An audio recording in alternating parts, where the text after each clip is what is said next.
It's my delight today to introduce Hephzibah Roskelly. Dr. Roskelly teaches at the University of North Carolina at Greensboro. She's the author of numerous journal articles and several books, one of which was given to the teachers who registered today, the AP edition of Everyday Use, which I think you will find a very interesting book. Several of our teachers on our campus have also gotten the book, and several of them have already found parts of it that they intend to use. Now, in addition to her teaching at the University of North Carolina at Greensboro, Hephzibah is actively involved on the College Board Advisory Board, serving as chief past reader for advanced placement exams and for SAT exams. Her editor at Pearson was kind enough to provide us with these books, so we want to especially thank our Pearson representatives who provided breakfast and these books for us. They're always good to us here. A lady of many talents, Hephzibah's going to speak to us here now. She's gathered her Spanish monks, and she's in the process of learning to play the violin. Okay? So you who are musical can give her a hand for that.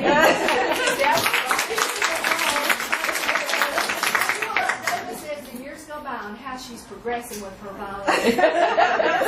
Thank you so much.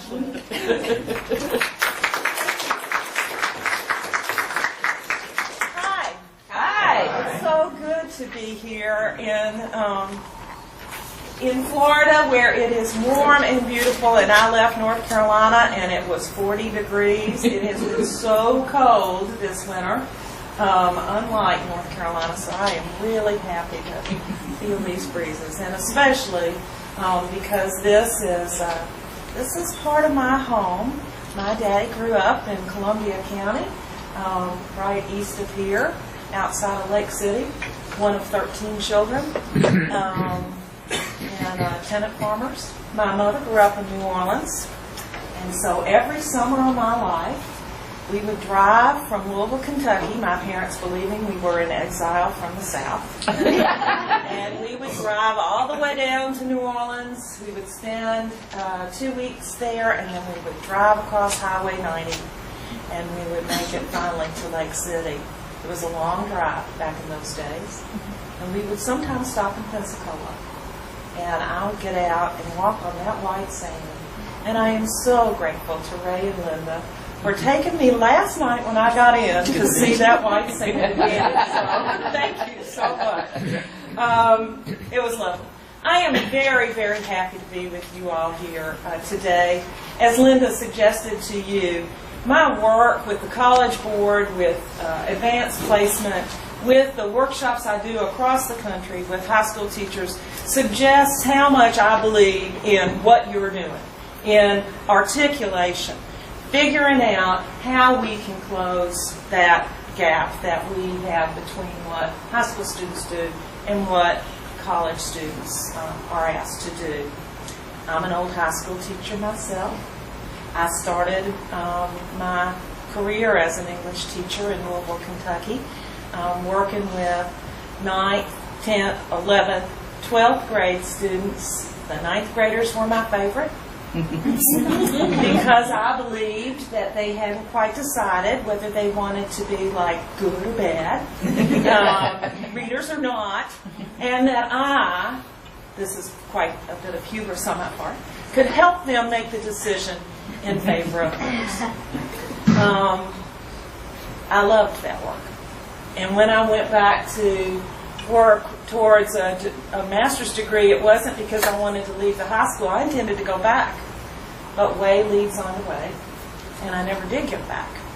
So my work with AP then, and my work with high school teachers, comes from my heart, where I think I always left part of myself when I was teaching at Jesse Stewart High School in Louisville, Kentucky. Let me ask you, before I get started talking about some of the things that you all have already begun to articulate this morning, how many of y'all are high school teachers? Where are the high school teachers?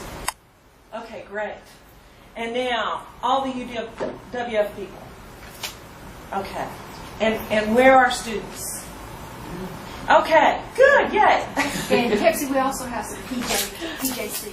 Oh, no. College Sorry. Teachers. sorry. Some- PJCT. Oh, okay, great. Where are you guys? Okay. Hi. Okay. I am, as I said, I come from the high school, and so I realize how good it is to have this conference, to set some goals, as you all are talking, and to talk frankly about the two worlds that our students negotiate in just the 3 short months between their senior years in college and their freshman year. Senior years in high school and their freshman year in college. There seems to be a yawning gap between these two worlds. And for many students, it seems as though they have only the rudest of bridges to cross that gap. So here, you all are doing the work of building a stronger bridge that students have more of a chance to stay on for a while. I was interested in all of the statistics that Linda brought up. One that I know from North Carolina. I've just been recently working with the North Carolina Humanities Council. I serve on their board. And one statistic that I think is telling is that in North Carolina, 82% of students who begin in 9th grade in North Carolina do not complete career training, an associate's 2-year degree, or a 4-year degree. None of those. I want to come back to this issue of vocational education here today, and I am going to talk about that. But the idea of preparation and thinking is one that I think should give us pause if we have 82% of students beginning in 9th grade who aren't going on in some kind of way, either professional or academic. Now, Florida might be a lot better off than North Carolina, but that's not true. I believe, as an